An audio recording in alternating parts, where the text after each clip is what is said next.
స్తుతింపబడును గాక. ఆయన క్రీస్తునందు పరలోక విషయములలో ఆత్మ సంబంధమైన ప్రతి ఆశీర్వాదమును మనకు అనుగ్రహించెను. హల్లెలూయా. నెక్స్ట్ 2వ వచనం చదవండి. ఇంకొక వచనము కీర్తనలు 5వ కీర్తన 12వ మాట. కీర్తనలు 5వ కీర్తన 12వ మాట.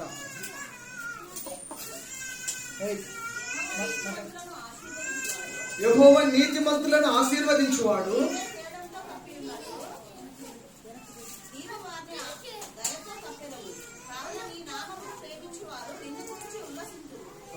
నీతిమంతులను ఆశీర్వదించువాడము నీవే.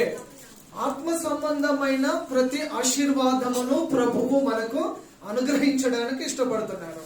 ఆత్మ సంబంధమైన ఆశీర్వాదములు, ఆత్మీయంగా మనము ఆశీర్వదించబడాలి అనేది దేవుని యొక్క ఉద్దేశం. శారీరకంగా ఆశీర్వదించబడుతూ ఉన్నారు ఈనాడు. శరీరకరంగా ఆశీర్వదించబడడానికి తాపత్రయపడుతున్నారు, సంతోషపడుతున్నారు, సంపాదించడానికి ఇష్టపడుతున్నారు. కానీ ఆత్మ విషయంలో ఆశీర్వాదాన్ని పొందడానికి ఇష్టపడట్లేదు. కానీ దేవుడు ఆశీర్వదిస్తే ఆత్మీయంగా ఆశీర్వదించబడతావు, శారీరకంగా కూడా నిన్ను దేవుడు ఆశీర్వదిస్తాడు. ఎందుకంటే నీతిమంతులను ఆశీర్వదించువాడు దేవుడే. దేవుని చేతిలో ఆశీర్వాదం ఉన్నది. ఆశీర్వాదం ఎవరి చేతిలో ఉంది? దేవుడి చేతిలో ఉంది. దేవుడు మనకి ఇస్తేనే మనము ఆశీర్వదించబడతాం. ఆశీర్వదించబడడానికి 5 షరతులు, ఆశీర్వదించబడడానికి 5 కారణాలు. ఒక వ్యక్తి ఆశీర్వదించబడాలి అంటే 5 రకాలుగా 5 విషయాలు చేయగలిగితే దేవుడు మనల్ని ఆశీర్వదిస్తాడు. గత వారము, అంతకుముందు గత 2 వారాలు చచ్చిపోయిన స్థితి, ఎండిపోయిన స్థితి, ఎప్పుడు ఇదే చెప్తూ ఉన్నాను. ఏడుపు గోలనే ఉంది కదా అన్నట్టుగా అనిపించిందేమో. కానీ ఈ రోజు వస్తున్న వాక్యం ఏంటంటే దేవుడిని ఆశీర్వదించడానికి ఇష్టపడుతున్నాడు. హల్లెలూయా. ప్రభువు మనల్ని ఆశీర్వదించే దేవుడై ఉంటున్నాడు. ఆయన ఆశీర్వాదానికి వారసుడుగా ఉండాలి అని ప్రభువు మనల్ని ఎన్నుకున్నాడు. మనం ఆశీర్వాదానికి వారసులం కావాలి అనే ప్రభు యొక్క ఉద్దేశం. కానీ మన శాపగ్రస్తులం కావాలనో, శాపాలు కొని తెచ్చుకోవాలని దేవుని ఉద్దేశం ఎంత మాత్రము కాదు. ఆశీర్వాదం పొందాలంటే ఏం చేయాలి అమ్మా? ఆశీర్వాదం పొందాలంటే ఏం చేయాలి? మత్తయి సువార్త 6:33. ఆశీర్వాదం పొందాలంటే ఏం చేయాలి? అందరికి తెలుసుకోవాలని ఉంటది. తెలుసుకోకపోతే నష్టపోతారు. తెలుసుకోకపోతే ఏమైతుంది? నష్టపోతారు. కాబట్టి తెలుసుకోవాలి, దానిని పాటించాలి, దాని కొరకు ప్రార్థించాలి, ప్రభు దగ్గర నుండి పొందుకోవాలి. దేవునికి స్తోత్రం. హల్లెలూయా. చదువుతారా? చదవండి. కాబట్టి మీరు ఆయన రాజ్యమును, ఆయన నీతిని మొదట వెతుకుడి, అప్పుడు అవన్నీ మీకు అనుగ్రహించబడును. హల్లెలూయా. మత్తయి సువార్త 6:33 సెలవిస్తుంది, ఆశీర్వాదం పొందాలి అంటే మొదట ఆయన నీతిని, ఆయన రాజ్యమును వెతకండి, అప్పుడు అవన్నీ మీకు అనుగ్రహింపబడతాయి. ఆశీర్వాదాల వెనక పరిగెత్తడం కాదు, ఆశీర్వాదాలే నీ వెనక పరిగెత్తేటట్టుగా మనము జీవించాలి. హల్లెలూయా. నీవు ఆయన నీతిని, ఆయన రాజ్యమును మొదట నువ్వు వెతకగలిగితే అన్ని నీకొచ్చి సమకూర్చబడతాయి. మనం యేసయ్య వెనకాల పరిగెత్తితే నీకు కావలసిన ఆశీర్వాదాలన్నీ నీ వెనకాల పరిగెత్తుకుంటూ వస్తాయి. దేవునికి స్తోత్రం. హల్లెలూయా. ఆశీర్వాదం వెనక పరిగెత్తుతున్న కొలది అది వెళ్ళిపోతూనే ఉంటుంది. కానీ మనం ఎప్పుడైతే దేవుని వెనకాల పరిగెత్తడమో, దేవుని వాక్యం వెనకాల పరిగెత్తడం, ఆత్మీయ విషయాలను వెతకడం ప్రారంభిస్తామో, ప్రార్థనలో వెతకడం ప్రారంభిస్తామో, దేవుని వెతకడం ప్రారంభిస్తామో, దేవునితో గడపడం ప్రారంభిస్తామో, అప్పుడు నీకు కావలసిన ప్రతి అవసరత క్రీస్తు మహిమైశ్వర్యంలో నుండి తీర్చబడమే కాకుండా శ్రేష్టమైన ప్రతి ఈవి పరసంబంధమైనదై జ్యోతిర్మయుడు తండ్రి యొద్ద నుండి మనకు అనుగ్రహింపబడడం మాత్రమే కాకుండా అవన్నీ నీ వెనకాల పరిగెత్తుకుంటూ వచ్చి నీకు ప్రాప్తిస్తాయి. దేవుడికి స్తోత్రం. హల్లెలూయా. ద్వితీయోపదేశ కాండం 28 చూస్తే ఆయన ఆజ్ఞలను, ఆయన కట్టడలను, ఆయన న్యాయ విధులను గైకొంటే ఆశీర్వదించబడతావట. దీవెనలన్నీ వచ్చి నీకు ప్రాప్తిస్తాయని వాక్యం చెప్తుంది. నువ్వు ఇంట్లో దీవించబడతావు, పట్టణంలో దీవించబడతావు, పొలంలో దీవించబడతావు, నీ గర్భఫలం, నీ భూఫలము, నీకు సమస్తము దీవించబడుతుంది. హల్లెలూయా.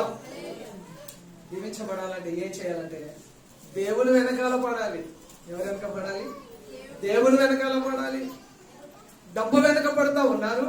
పని పని పని అంటే దేవునికి ఒక రోజు 1 గంట 2 గంటల సమయం ఇవ్వలేని బిజీ లైఫ్ జీవిస్తున్నారు ఈనాడు. పని వెనకాల పరిగెత్తుతున్నారు. డబ్బుని దేవుని పని కూడా వదిలిపెట్టేసి, మందిరాన్ని కూడా పక్కన పెట్టేసి, ఆరాధన కూడా సమయం ఇవ్వలేని బిజీ లైఫ్ కలిగి పరిగెత్తుతా ఉన్నారు.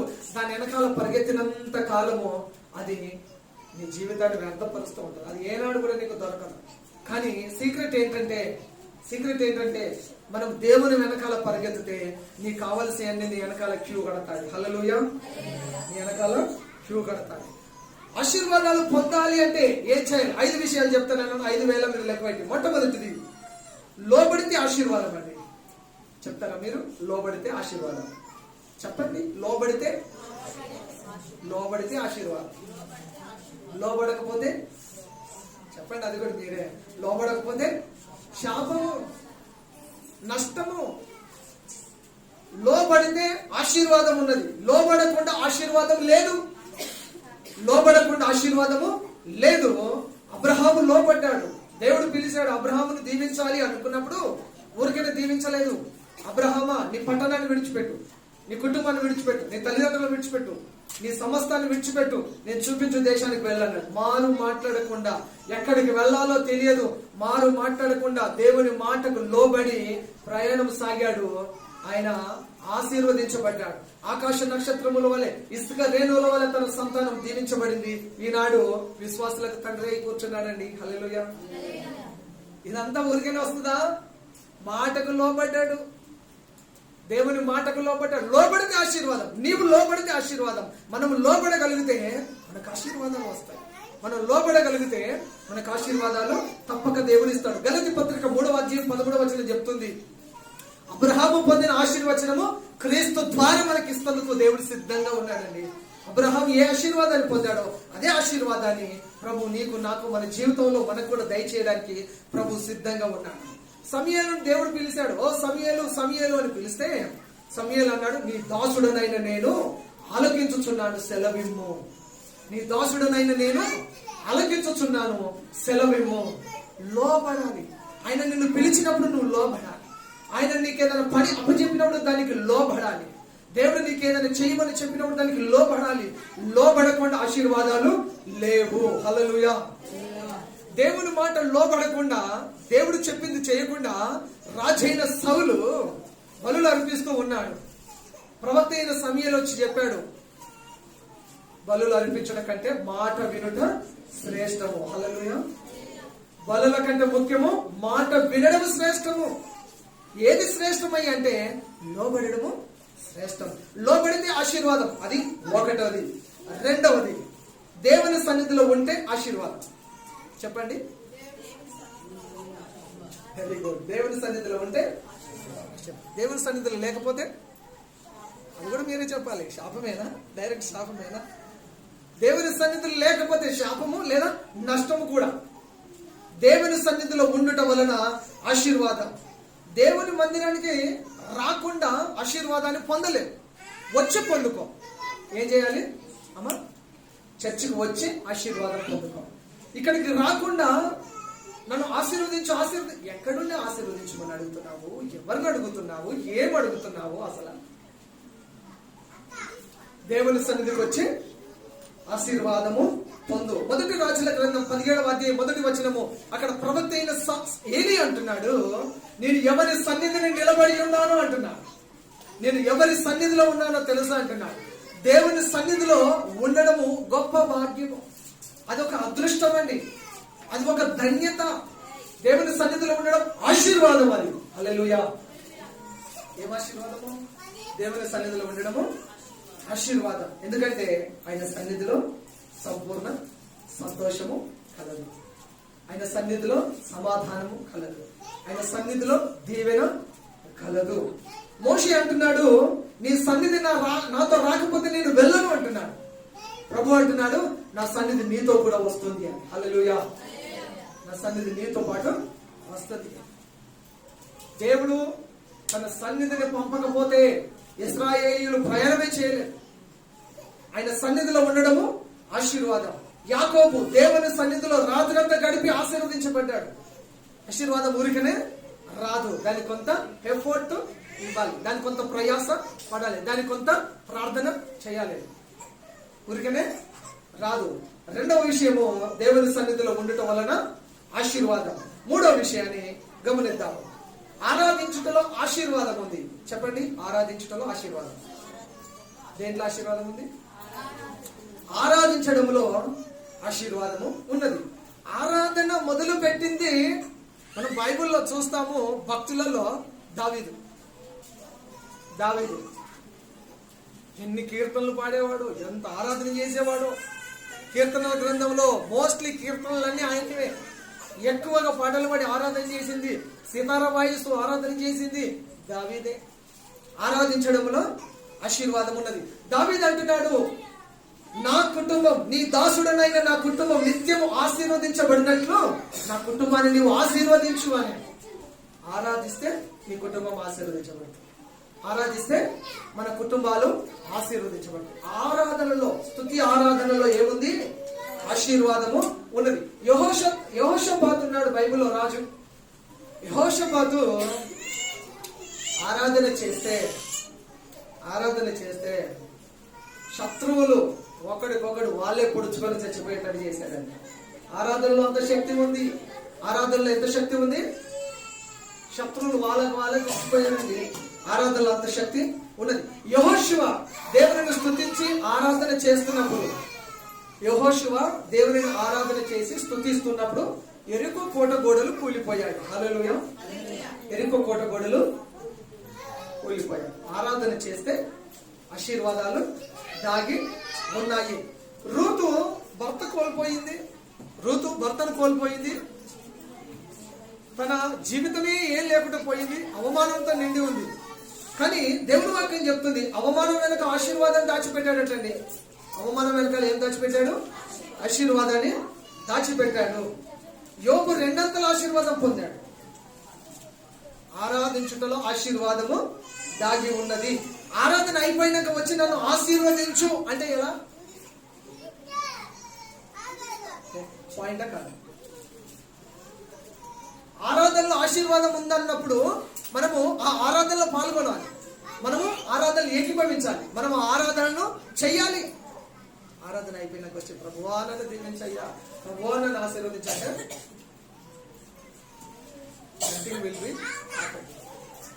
ఏమి జరగచ్చు. ఆరాధనలో ఏముంది? ఆశీర్వాదం. ఇది 3వ ఆశీర్వాదం. చాలా స్పీడ్గా వచ్చేసాను 3వ ఆశీర్వాదం కాడికి. ఇంకా 2 ఉన్నాయి, అయిపోతాయి. ఎందుకంటే పిల్లలు అరుస్తా ఉన్నారు. నేను ఇప్పుడు స్పీడ్గా వెళ్ళాలి, చాలా పనులు ఉన్నాయి. ఆరాధించుటలో ఆశీర్వాదం దాగి ఉంది. నీ ఆశీర్వాదం నీకెందుకు రావట్లేదు? నా ఆశీర్వాదం నాకెందుకు రావట్లేదు అనే ప్రశ్న ఎప్పుడన్నా వచ్చిందా? ఇచ్చింది కాదు, వచ్చిందా? నా ఆశీర్వాదం నాకు ఎందుకు రావట్లేదు? చెప్పండి, మీరు చెప్పండి. నా ఆశీర్వాదం నాకు ఎందుకు రావట్లేదు చెప్పండి అమ్మా. ఎప్పుడు అనుకోలేదు కదా, ఇప్పుడు అనుకోండి. నా ఆశీర్వాదం నాకు ఎందుకు రావట్లేదు చెప్పండి. అందరు చెప్పండి. నా ఆశీర్వాదం నాకు ఎందుకు రావట్లేదు? దేవుడు నీ కొరకు ఒక 3 దాచిపెట్టాడు. దేవుడు నీ కొరకు కొంత ఆశీర్వాదాన్ని దాచిపెట్టాడు. అది ఎందుకు నీకు రావట్లేదు? అది ఎందుకు మనకు రావడం లేదు? ఏం జరిగింది అసలు? ఏమైందమ్మా? ఎందుకు ఆశీర్వాదం వస్తలేదు? ఎందుకు ఏడుపు వస్తుంది? ఎందుకు ఆశీర్వాదం వస్తలేదు? ఎందుకు ఏడుపు? నీ ఏడుపుకు కారణము ఏంటి? ఆశీర్వాదం ఎందుకు వస్తలేదు? అయ్యో, నా కొరకు ఎన్ని ఆశీర్వాదాలు పెట్టావు కదా ప్రభువా, ఆశీర్వాదాలు ఊట నీ దగ్గర ఉంది కదా, నా ఆశీర్వాదం ఏమైపోయింది? నా ఆశీర్వాదం ఎక్కడ? నా ఆశీర్వాదం నాకు రావట్లేదు ఎందుకు? ఎప్పుడు అనిపించలేదా? అయ్యో, ఎంత వెనకబడి ఉన్నారు డేవిడ్ పాస్టర్ చర్చిలో. ఇట్లా ఉంటే పాస్టర్ బయట బాగా గంభీరంగా కనబడతాడు, ఇక్కడ ఏం లేదు. సంఘస్థుల దగ్గర రిప్లై లేదు, రెస్పాన్స్ లేదు.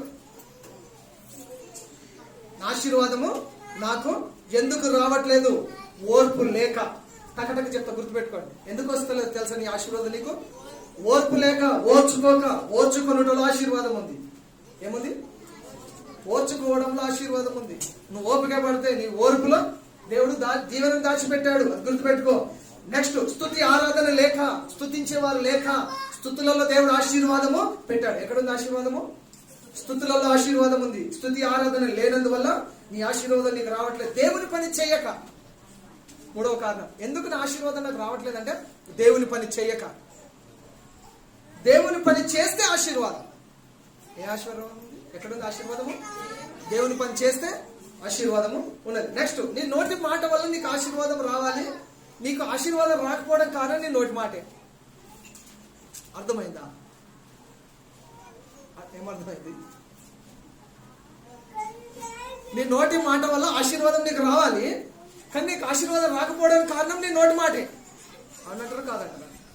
అదే నోటెంబడి మంచి మాటలు మాట్లాడతారు, అదే నోటెంబడి చెడ్డ మాటలు మాట్లాడతారు, అదే మాట ఎంబడి దేవునికి ప్రార్థన చేస్తారు, అదే నోటెంబడి బుద్ధి మాటలు మాట్లాడతారు. ఆశీర్వాదం ఎక్కడ వస్తాయండి? ఇక ఎప్పుడో పోయాయి. నీ నోటెంబడి బుద్ధులు వచ్చినప్పుడే నీ ఆశీర్వాదాలు ఎంతో దూరం వెళ్ళిపోయినాయి. వెళ్ళిపోయినాయా? వెళ్ళిపోలేదా? వెళ్ళిపోలేదా? నా ఆశీర్వాదం నాకు ఎందుకు రావట్లేదు అనే ప్రశ్నకి జవాబు చెప్తున్నా. నా ఆశీర్వాదం నాకు ఎందుకు రావట్లేదు అసలు అని మీకు ఎప్పుడైనా ఆలోచన వస్తే, ప్రశ్న వస్తే మీ జీవితంలో, ఒకటి ఓర్పు లేక, రెండవది స్తుతి ఆరాధన లేక, మూడవది దేవుడి పని చేయక, నాలుగవది నీ నోటి మాట ద్వారా. నీ నోటి నుండి ఆశీర్వచనం రావాలి, శాపవచనము రాకూడదు. చివరిది, నీ ఆశీర్వాదం నీకెందుకు రావట్లేదంటే దైవజనునికి ప్రాధాన్యత ఇవ్వకపోవడం వల్ల. దైవజనునికి ప్రాధాన్యత ఇచ్చి వారికి ఆశీర్వాదం ఉందట. ఎక్కడుంది ఆశీర్వాదం? ఇవన్నీ లిస్టులో పాటు నీ పాస్టర్ గారు కూడా ఉన్నాడు. ఎంత గొప్ప భాగ్యతో ఆ పాస్టర్కు. దైవజనునికి ప్రాముఖ్యత ఇచ్చి వారికి ఆశీర్వాదము కలుగుతుంది. నెక్స్ట్, 4వ ఆశీర్వాదం. ఫస్ట్ ఏంటి? ఆశీర్వాదం పొందాలంటే ఏం చేయాలంటే, ఒకటి లోబడాలి, రెండవది దేవుని సన్నిధిలో ఉండాలి, మూడవది స్తుతి ఆరాధన, ఇప్పుడు 4వది సులువుగా లేదా వేగవంతమైన ఆశీర్వాదం గురించి చెప్తాను. ఈజీగా, స్పీడ్గా నువ్వు దీవించబడాలంటే ఏం చేయాలో చెప్తాను. అది 4. దేవుని ఆశీర్వాదము లాటరీ టికెట్ లాగా ఉండదు. దేవుని ఆశీర్వాదము జాక్పాట్ కాదు, స్కీమ్స్ కాదు. దేవుని ఆశీర్వాదం అంటే స్కీమ్ లో 5,000 కట్టాను, 10,000 కట్టాను, అది 1,00,000 వచ్చింది, 2 లక్షలు వచ్చాయి, 3 లక్షలు వచ్చాయి. ఇట్లాంటి స్కీమ్స్ ఎన్నో ఉన్నాయి. వీకెండ్ అని వచ్చింది పోయింది, పీషోన్ అని వచ్చింది, ఒక స్కీమ్ వచ్చింది పోయింది, హిమ్మన్ వచ్చింది, నెలకు 10,000 కట్టేవాళ్ళు 10,000 వచ్చేవి, నెల అది వచ్చింది పోయింది, అందరిని ముంచేసిపోయింది, కొంతమందిని చంపేసింది, కొంతమందిని జైలు వేసేసింది ఆ స్కీము. ఇప్పుడు వెస్టేజ్ అనే స్కీమ్ వచ్చింది, ఇది ఒక స్కీము. ఇది వస్తుంది, ఇది కూడా కొంతకాలం ఉంటుంది, పోతుంది. పైన టాప్ ఆర్డర్ లో ఉన్న లబ్ధి పొందుతారు, కింద మీలాంటి వాళ్ళు, నాలాంటి వాళ్ళు, మనలాంటి వాళ్ళు అందరూ మోసపోతాము. స్కీమ్ అంటే స్కామ్ అని గుర్తుపెట్టుకోవాలి. స్కీమ్ అంటే స్కామ్ అని గుర్తుపెట్టుకోవాలి. దేవుని ఆశీర్వాదం లాటరీ టికెటో స్కీమో కాదు. దేవుడు క్రమక్రమంగా ఆశీర్వదిస్తాడు. హల్లెలూయా. దేవుడు ఎలా ఆశీర్వదిస్తాడు? క్రమక్రమంగా ఆశీర్వదిస్తాడు. ఆదికాండం 26వ అధ్యాయం 12వ వచనం, దేవుడు ఇస్సాకు ఆ సంవత్సరం పంట వేస్తే 100 ఫలం వచ్చిందంట ఇస్సాకు. అతను దేవుడు ఆశీర్వదించాడు. అతడు మిక్కిలి గొప్పవాడయ్యేంత వరకు క్రమక్రమంగా అతను ఆశీర్వదించాడట. దేవుని ఆశీర్వాదం ఎలా ఉందండి? క్రమక్రమం ఉంటుంది. రాత్రి ఓవర్ నైట్ నిన్న తీసుకొని వెళ్ళి 5వ అంతస్తులో 10వ అంతస్తులు వేయాడు. ఎంత స్పీడ్ గ్రోత్ ఉంటుందో అంతే స్పీడ్ గా ఫాల్ డౌన్ ఉంటుంది, అంతే స్పీడ్ గా కింద పడిపోతాడు. దేవుడు క్రమానికి దేవుడు ఆయన క్రమక్రమంగా ఆశీర్వదిస్తాడు. The God of blessing. ఆయన ఇది వరకు ఒకసారి చెప్పాను, ద గాడ్ ఆఫ్ డిసిప్లిన్ అని చెప్పాను కదా. ఇప్పుడు ద గాడ్ ఆఫ్ బ్లెస్సింగ్, ఆశీర్వాదానికి కారకుడు మన ప్రభువు. దేవుడు క్రమక్రమంగా ఒక మనిషిని వృద్ధి చేస్తాడు. క్రమక్రమంగా ఆయన వృద్ధిపరిచే దేవుడు. ఇస్సాకు తన 2 కుమారులను పిలిచి ఒకరిని ఆశీర్వదించాడు, యాకోబును ఆశీర్వదించినట్టుగా చూస్తాం. ఏశావు ఆశీర్వాదం పోగొట్టుకున్నాడు. ఏశావు ఆశీర్వాదం కొరకు ఏడుస్తా ఉన్నాడు. ఎబ్రీ పత్రిక 12:17 వచనం. ఏశావు ఆశీర్వాదం కొరకు కన్నీళ్లు కార్చినా తను విసర్జించబడ్డాడు. ఒక ఆశీర్వాదం కూడా ఆయన కొరకు దొరకలేదు. ఈజీ స్పీడ్ బ్లెస్సింగ్ ఎట్లా ఉంటుంది? ఈజీగా, సులువుగా, స్పీడ్ గా ఆశీర్వదించబడాలంటే ఏం చేయాలి? ముఖ్యమైన 3 పనులు చెప్తాను. ఒకటి, నీ దైవజనుని పిలిచి ఆతిథ్యం, భోజనం పెట్టు. దేవుని వాక్యం చెప్తుంది, గ్లాస్ మంచినీళ్ళు ఇచ్చిన ప్రతిఫలము పోదు అని. గ్లాస్ మంచినీళ్ళకి అంత ప్రతిఫలం ఉంటే నీ దైవజనుని పిలిచి నువ్వు ఒక పూట భోజనం పెడితే ఎంత గొప్ప దీవెనో. అబ్రహాం అది చేశాడు. దూతలు 3 వచ్చినప్పుడు వారిని రిసీవ్ చేసుకున్నాడు, పరిగెత్తుతా ఉన్నాడు, మందకు పరిగెత్తాడు, లేక గొర్రె పిల్లలు తీసుకొని వచ్చాడు, దాన్ని వధించాడు. శారమ్మకు చెప్పాడు, అమ్మా గెస్టులు వస్తున్నారు మన ఇంటికి, సేవకులు వస్తున్నారు మన ఇంటికి, సన్నని పిండి తీసుకొని రొట్టెలు చెయ్యి. వారు వచ్చిన తర్వాత కాళ్ళు కడుక్కోవడానికి నీళ్ళు ఇచ్చాడు. కొంచెం భోజనం చేయండి, చెట్టు కింద సింధూరవనంలో మామిడి వృక్షం దగ్గర కొద్దిసేపు అలసట తీర్చుకోండి, ఆ తర్వాత మీరు వెళ్ళండి. మరి భోజనం చేసి వారిని ఆశీర్వదించి వెళ్ళాడు. నెక్స్ట్ ఇయర్ మీకు బాబు పుడతాడు. స్పీడ్ బ్లెస్సింగ్ ఎట్లా వచ్చిందండి? Speed blessing, easy blessing. దైవజనుడిని పిలిచి భోజనం పెట్టి కానుక అర్పించి పంపించేస్తే స్పీడ్ గా ఆశీర్వాదం వస్తుందట. హల్లెలూయా. నీ భాగాన్ని, నీ కానుక నువ్వు మత్తయి సువార్త 6:20 చెప్తుంది, మీ ధనమును పరలోకమందు సమకూర్చుకోండి. ఇక్కడ మీరు చేస్తే అక్కడ సమకూర్చబడుతుంది అనే విషయాన్ని మనం అక్కడ చూస్తాం. గలతీ పత్రిక 6:6-7 చూస్తాము. వాక్య ఉపదేశం పొందువారు, వాక్య ఉపదేశం చేసేవాడికి మీ ప్రతి భాగంలో నుండి, మీ ధనంలో నుండి ఆయనకు భాగమును ఇవ్వాలి అనేది వాక్యం అక్కడ మనం చూస్తాం. బైబిల్లో గనురాలు ఉంది. గనురాలు ఎలీషాని పిలిచి ఆయనకు ఒక గదిని ఏర్పాటు చేసింది, ఒక పీట ఇచ్చింది, ఒక దీపస్తంభం పెట్టింది, అక్కడ ఒక మంచం పెట్టింది. ఆమె దీవించబడింది. హల్లెలూయా. స్పీడ్ గా, వేగంగా, ఈజీగా ఆశీర్వదించబడాలి. ఒకటి, నీ దైవజనుడు పిలిచి భోజనం పెట్టు, ప్రార్థన చేయించుకొని పంపి, నీ దైవజనుడికి చేతి నిండా కానుక పెట్టి పంపి. గనురాలు అదే చేసింది. 2 కాసులు వేసిన స్త్రీ తన జీవితమే వేసేసింది, తన జీవితాన్ని వేసేసింది. మూడవది, స్పీడ్ గా, ఈజీ అండ్ స్పీడ్ బ్లెస్సింగ్ ఎట్లా ఉంటుందంటే మత్తయి సువార్త 5:11 నా నిమిత్తం జనులు మిమ్మల్ని నిందించి హింసించి అబద్ధముగా మీ మీద చెడ్డ మాటలు ఎలా పలికినప్పుడు మీరు ధన్యులు, సంతోషించి గంతులు వేయండి, పరలోకమందు మీ ఫలం అధికమవుతుంది. హల్లెలూయా. ఎక్కడ అధికమవుతుందంట? పరలోకంలో మీ ఫలం అధికమవుతుంది. మనం ఇక్కడ ఏ పని చేసినా పరలోకంలో మన ఫలం పెరగాలనే కదా. పరలోకంలో ధనం కూర్చుకోవాలంటే ఇక్కడ ధనాన్ని నువ్వు దేవుని కొరకు ఖర్చు పెట్టి మన వాక్యం చెప్తాం. పరలోకంలో ఫలం కావాలి అంటే ఇక్కడ దేవుని కొరకు నిందించబడాలి. దేవుడు కొరకు నువ్వు నిందించబడితే, దేవుని కొరకు అన్యాయంగా నిన్ను ఎవరైనా హింసిస్తే, చెడ్డ మాటలు పలికితే నీ ఫలం పరలోకంలో అధికమవుతుంది. స్పీడ్ గా బ్లెస్సింగ్ వచ్చేది ఇలాగే. ఇప్పుడు పాస్టర్ గారిని కానీ విశ్వాసులను కానీ ఎవరైనా తిట్టిరనుకోండి, అన్యాయంగా అకారణంగా తిట్టారనుకోండి, దేవుడు నిన్ను ఆశీర్వదిస్తాడు. వాళ్ళ సంగతి వాళ్ళని చూసుకుంటాడు దేవుడు, కానీ దేవుడు మనల్ని ఆశీర్వదిస్తాడు. ఒక వారం 10 రోజుల తర్వాత వచ్చే ఆశీర్వాదాన్ని ఈ రోజు వచ్చేటట్టు చేస్తున్నారు వీళ్ళు, మనల్ని తిట్టి నిందించి. ఒక సంవత్సరం తర్వాత, 5 సంవత్సరాల తర్వాత రావాల్సిన ఆశీర్వాదాన్ని వీళ్ళు మనల్ని శ్రమ పెట్టడం ద్వారా, నిందించబడడం ద్వారా మనకు స్పీడ్ గా మనం బ్లెస్ అవుతున్నాం. దేవునికి స్తోత్రం. హల్లెలూయా. చివరిగా నువ్వు ఎక్కడున్న ఆశీర్వాదకరంగా ఉండేది ఇది ఐదవది. ఎక్కడున్నా నువ్వు ఆశీర్వాదకరంగా ఉండు. ఎలా ఉండాలి మనము? ఎక్కడున్నా ఆశీర్వాదకరంగా ఉండాలి. ఎక్కడున్నా మనం ఆశీర్వాదకరంగా ఉండాలి. ఇక్కడ ఉన్నావు, ఈ సంఘంలో ఉన్నావు, ఈ సంఘానికి నువ్వు ఆశీర్వాదకరంగా ఉండాలి. ఇక్కడ ఉన్నావు, ఈ దైవజనుడికి నువ్వు ఆశీర్వాదకరంగా ఉండాలి. నీ గ్రామంలో నువ్వు ఆశీర్వాదకరంగా ఉండాలి. నీ కుటుంబంలో నువ్వు ఆశీర్వాదకరంగా ఉండాలి. నువ్వు అత్తవా, నువ్వు తల్లివా, నువ్వు కోడలువా, నువ్వు కూతురువా, నువ్వు ఆశీర్వాదకరంగా ఉండాలి. నీ కుటుంబానికి నువ్వు ఆశీర్వాదకరంగా ఉండాలి. శాపకరంగా ఉండొద్దు, నువ్వు ఆయాసకరంగా ఉండొద్దు, నువ్వు ఇబ్బందికరంగా ఎవరికి ఉండకూడదు, నువ్వు ఆశీర్వాదకరంగా ఉండాలి. హల్లెలూయా. మనల్ని ఆశీర్వాదానికి కారణంగా, ఆశీర్వాదాన్ని వారసులుగా ప్రభువు పెట్టాడు. కాబట్టి నువ్వు ఎక్కడున్నా ఆశీర్వాదకరంగా ఉండాలని దేవుడు కోరుతున్నాడు. నువ్వు ఇక్కడ ఉన్నావా? నువ్వు ఇక్కడ ఆశీర్వాదకరంగా, నువ్వు ఇక్కడ ఉంటే నువ్వు ఆశీర్వాదకరంగా ఉండాలి. నువ్వు ఈ సంఘానికి ఆశీర్వాదకరంగా ఉండాలి. ఈ పరిచర్యకు నువ్వు ఆశీర్వాదకరంగా ఉండాలి. ఈ పరిచర్యకు నువ్వు నష్టంగా ఉండకూడదు. సంఘానికి నువ్వు నష్టంగా ఉండకూడదు. సేవకునికి నువ్వు నష్టంగా ఉండకూడదు. షూలో రాయిలాగా, చెవులో జొరిగలాగా హింసించే వారిగా మనము ఉండకూడదు. హల్లెలూయా. ఈ పరిచర్యకు అంటే నేను చేస్తున్న ఈ పరిచర్యకు హైదరాబాద్ నుండి ఒక బ్రదర్ వచ్చాడు. వచ్చి ఒక 7-8 సంవత్సరాలు నాతో పాటు ఉన్నాడు. ఆయన ఉండడం ద్వారా నేను ఆశీర్వదించబడ్డాను. హల్లెలూయా.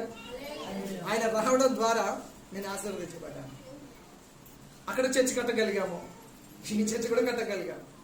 ఆయన ఒక్కడు రావడం వల్ల ఆయన ఆశీర్వాదకరంగా ఉన్నాడని, ఆయన ఆశీర్వాదకరంగా ఉన్నాడు. నేను ఇక్కడికి రావడం వల్ల ఇట్లాంటి కార్యక్రమాలు చేయగలిగాను, ఇంతమందిని రక్షణలోనికి నడిపించగలిగాను, ఇంతమందిని వాక్యంలో పెంచగలుగుతున్నాను.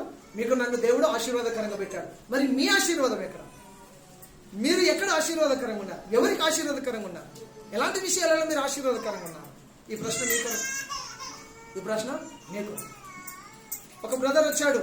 ఈయన తర్వాత ఇంకొక బ్రదర్ వచ్చాడు, ఆయన 1 వారం 2 వారాలు వచ్చాడు. డేవిడ్ పాస్టర్ డబ్బులు అడుగుతున్నాడు అన్నట. డేవిడ్ పాస్టర్ డబ్బు ఎందుకు అడుగుతాడండి? నీకు ఇవ్వాలనిపిస్తే, ఈ పరిచర్యకు వచ్చినప్పుడు నీకు ఇవ్వాలనిపిస్తే ఇవ్వు. ఈ పరిచర్యకు వచ్చినప్పుడు ఖచ్చితంగా నువ్వు ఏదో చెయ్యి. నువ్వు ఆశీర్వాదకరంగా ఉండి సంఘానికి. నేను అడగడం ఏంటి? నేను అడగవలసిన పని ఏం లేదు. నువ్వు చేయాలనిపిస్తే చెయ్యి, లేకపోతే మానేయి. నన్ను అనవసరంగా నన్ను బ్లేమ్ చేయడం ఎందుకు? నన్ను నిందించడం ఎందుకు? సేవకుని అబద్ధికుని చేయడం ఎందుకు? సేవకుని అడుగు తింటోళ్ళ చేయడం ఎందుకు? రకరకాల మనుషులు వస్తారు ఈ పరిచర్యకు. ఎవరు వచ్చినా ఆశీర్వాదకరంగా ఉండేవారి గురించి మనం మంచిగా చెప్పగలుగుతాం. మన సంఘము అనేకులకు ఆశీర్వాదకరంగా ఉండాలి. హల్లెలూయా. నీవు ఆశీర్వాదకరంగా ఉన్నావా? నీ కుటుంబంలో నువ్వు ఆశీర్వాదకరంగా ఉన్నావా? నీ కుటుంబస్తులకు ఆశీర్వాదకరంగా ఉన్నావా? సేవకునికి ఆశీర్వాదకరంగా ఉన్నావా? సంఘానికి ఆశీర్వాదకరంగా ఉన్నావా? నిన్ను నువ్వు ప్రశ్నించుకో. మనము లోకానికి ఆశీర్వాదకరంగా ఉండాలి అనే ప్రభు మనల్ని ఆశీర్వదించాలి. అటువంటి ఆశీర్వాదాన్ని ప్రభు మన జీవితంలో సమృద్ధిగా కలిగ చేయను గాక. ఆమేన్. ప్రార్థన చేసుకుందాం. 1 నిమిషం తలలోంచి కళ్ళు మూసుకొని ప్రార్థన చేసుకుందాం.